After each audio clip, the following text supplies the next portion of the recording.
Hey y'all. Okay, so we are reading Woods Runner by Gary Paulson. So I'm going to read chapter 1.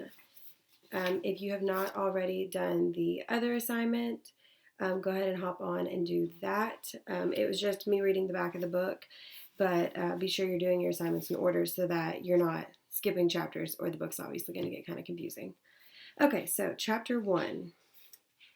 He was not sure exactly when he became a child of the forest. One day it seemed he was 11 and playing in the dirt around the cabin or helping with chores, and the next he was 13 carrying a 40 caliber Pennsylvania flintlock rifle, wearing smoked buckskin clothing and moccasins, moving through the woods like a knife through water while he tracked deer to bring home to the cabin for meat.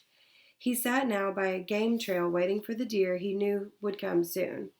He had heard it, a branch brushing a hairy side, a twig cracking, smelled it when the wind blew toward him, the musk and urine of a buck. He checked the priming on his rifle while he waited. His mind and body relaxed, patient, ears and eyes and nose alert. Quiet, every part of him at rest, yet focused and intense. And he pictured his life, how he lived in two worlds. Sometimes Samuel thought that a line dividing those worlds went right through their cabin. To the west, beyond the small parchment window made of a grease-soaked sheepskin scraped paper thin, lay the forest. The forest was unimaginably vast, impenetrable, mysterious, and dark. His father had told him that a man could walk west for a month, walk as fast as he could, and never see the sun. So high and dense was the canopy of leaves. Even close to their homestead, 12 acres clawed out of the timber with a small log cabin and a lean-to for a barn. The forest was so thick that in the summer Samuel could not see more than 10 or 15 yards into it. Some oak and elm and maple trees were 4 and 5 feet in diameter, and so tall and thickly foliaged that their height could only be guessed. A wild world, and while there were trails made by game and sometimes used by natives, settlers, or trappers, the paths wandered and meandered so that they were impossible to use in any sensible way, except to hunt. When he started going into the forest, Samuel went only a short distance. That first time, though, he was well armed with his light Pennsylvania rifle and dry powder and a good knife. He instantly felt that he was in an alien world. As a human, he did not belong. It was a world that did not care about man any more than it cared about dirt or grass or leaves. He did not get lost that first time because he'd marked his trees with a knife as he walked so he could find his way out. But still, in some way he felt lost, as if he were not careful. Were he not careful, a part of him would disappear and never return, gone to the wilderness. Samuel had heard stories of that happening to some men. They entered the forest to hunt or trap or look for new land to settle and simply vanished. Gone to the woods, people said of them. Some, he knew, were dead, killed by accident or panthers or bears or Indians. He had seen such bodies. One, a man mauled to death by a bear that had attacked his horse while the man was plowing. The man's head was eaten. Another, killed by an arrow through the throat, an arrow Samuel knew that came out of the woods from a bow that was never seen, shot by a man who was never known. And when he was small, safe inside the cabin near the mud brick fireplace with his mother and father, he had heard the panthers scream. They sounded like a woman gone mad. He knew the forest could kill. Once, sitting by the fire, a distant relative, a shirt-tail uncle who was a very old man of nearly 50, named Ishmael, had looked over at his shoulder as if expecting to see monsters and said, "Nothing dies of old age in the forest. Not bugs, not deer, not bear, nor panthers, nor man. Live long enough, be slow enough, get old enough, and something eats you. Everything kills." And yet Samuel loved the forest now. He knew the sounds and smells and images like he knew his own mind, his own yard. Each time he had entered, he'd gone farther, learned more, marked more trees with his knife until he always knew where he was. Now he thought of the deep forest as his home, as much as their cabin. But some men vanished for other reasons too, because the forest pulled them and the wild would not let them go. 3 years ago, when Samuel was 10, he had seen one of these men, a man who moved like smoke, his rifle a part of his arm, a tomahawk through his belt, next to a slab-bladed knife, eyes that saw all things, ears that heard all things. One family in the settlement had a room on their cabin that was a kind of that was kind. I'm gonna try that one more time. One family in the settlement had a room on their cabin that was a kind of store. The man had come to the store to buy small bits of cloth and powder and English flints for his rifle at the same time Samuel was waiting for his mother to buy thread. The man smelled of deep forest, of smoke and blood and grease and something green. Samuel knew he smelled that way too. The stranger could not be still. As he stood waiting, he moved. Though he was courteous and nodded to the people, as soon as he had the supplies for his rifle and some salt, he left. He was there one moment and gone the next, into the trees, gliding off on soft moccasins to become part of the forest. As much as any tree or leaf or animal, he went west. Away from man, away from the buildings and the settled land.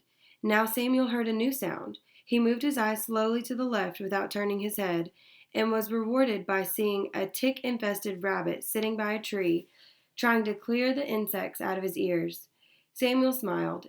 Even in the dead of winter, rabbits were always trying to rid themselves of the pests. The sight made him think of his mother, who was intensely curious, and had once asked him to take her into the forest. They had not gone far, not over 500 yards from the edge of the clearing, and had stopped under a towering oak where the sunlight could not get through. There was a subdued green light over everything. Even their faces looked a gentle green. "I have to go back," she said, her eyes wide, wrapping a shawl tightly around her shoulders, even though it was summer warm. "This is too thick. Even the air is green. It's so thick it feels like it could be cut. I have to go back now." Although Samuel's parents lived in the wilderness, they were not a part of it. They had been raised in towns and had been educated in schools where they'd been taught to read and write and play musical instruments. They moved west when Samuel was a baby so that they could devote themselves to a quiet life of hard physical work and contemplation. They loved the woods, but they did not understand them, not like Samuel. They had told their son that they did not belong in towns either. They weren't comfortable in the world of roads and houses and villages. East of the imaginary line in the cabin was what his father and mother called civilization. They told Samuel about the chaos of towns that they'd escaped. There were noises, hammers clanging at blacksmiths' forges, chickens clucking, dogs barking, cows lowing, horses whining and whickering, people who always seemed to need to be talking to one another. There wasn't noise like that in the forest. There were smells. Wood smoke filled the air in every season because it wasn't just for heat, but to cook as well. The smell of oak for long fires, pine for short and fast and hot fires. The smell of bread, and sometimes, if they were lucky, and had honey or rock sugar to pulverize in a sack with a hammer, sweet pie.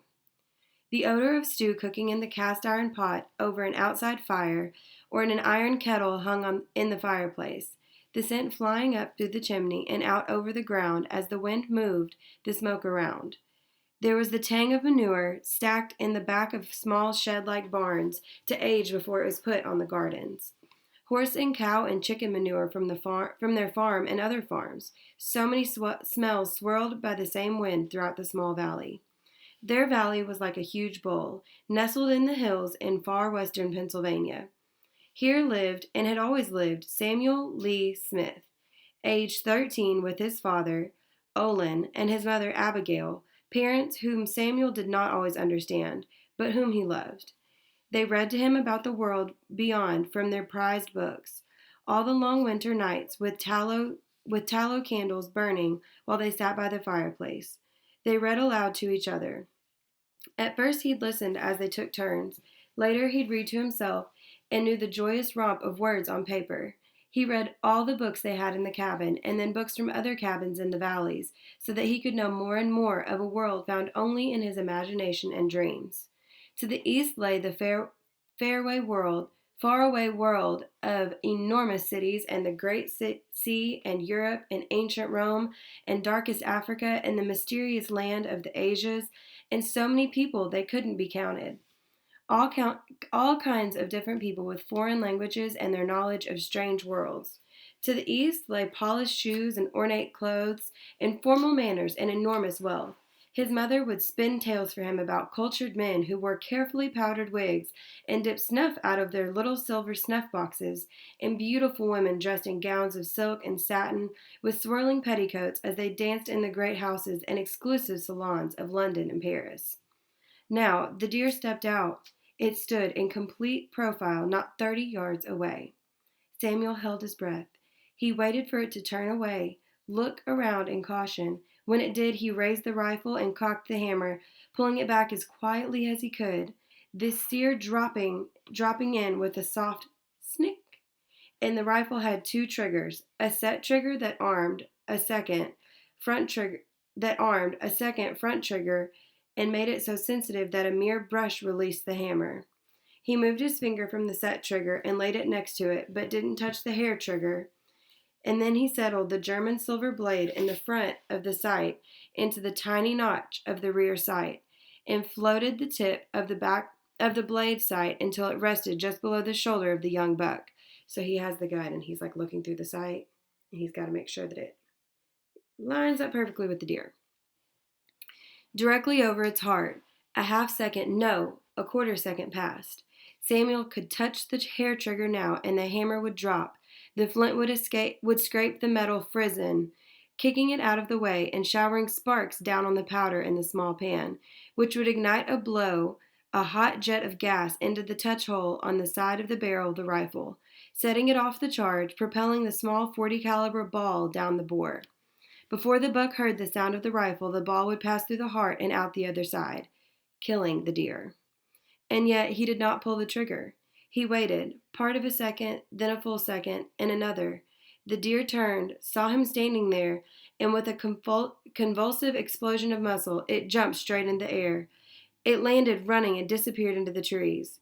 The whole time Samuel had not really been thinking of the deer, but what lay east, of what they called civilization. He eased the hammer of the rifle into the first notch on the sear, a safety position, and lowered the weapon. Oddly, he wasn't disappointed that he'd not taken the deer, though the fresh meat would have been nice roasted over the hearth. He'd killed plenty of deer, sometimes 10 or 15 a day, so many they could not possibly eat all the meat. He'd often shot them because the deer raided the cornfields and had to be killed to save the crops. Most families did not like deer meat anyway. They considered it stringy and tough, and it was often wormy. The preferred meat was bear or beaver, which were richer and less cordy. This deer would have been nice. They had not had fresh meat in nearly 2 weeks, but it was gone now. He could not stop his wondering about what lay to the east. The world. It was supposed to be a better place than the frontier, but a more sensible way to live. And yet he had just learned an ugly truth about that world only the evening before. Those people in the world who were supposed to be civilized, full of knowledge and wisdom and graciousness and wealth and education, were caught in the madness of a vicious, bloody war. It did not make sense. Samuel started trotting back toward the cabin in an easy shuffle walk that moved him quietly and at some speed without wearing out his moccasins. He was lucky to get a month per pair before they wore through at the heels. He moved without a great deal of effort, his eyes and ears missing very little as he almost flowed through the forest, but his mind was still on the man who had brought the sheet of paper the night before. All right, and go ahead and answer the questions. I'm going to read the questions to you guys. These are the questions that you'll have to answer on the Google Doc that I have attached. Okay. Question number 1 says, what did Ishmael tell Samuel? What did Ishmael tell Samuel? Question number 2, what sort of smells were in the forest? Question number 3, how old was Samuel? Question number 4, what were Samuel's parents' names? Question number 5, how does Samuel's mother feel about the forest? How do you know? And question number 6, what did the paper say that was delivered the night before? All right, y'all get started on your questions.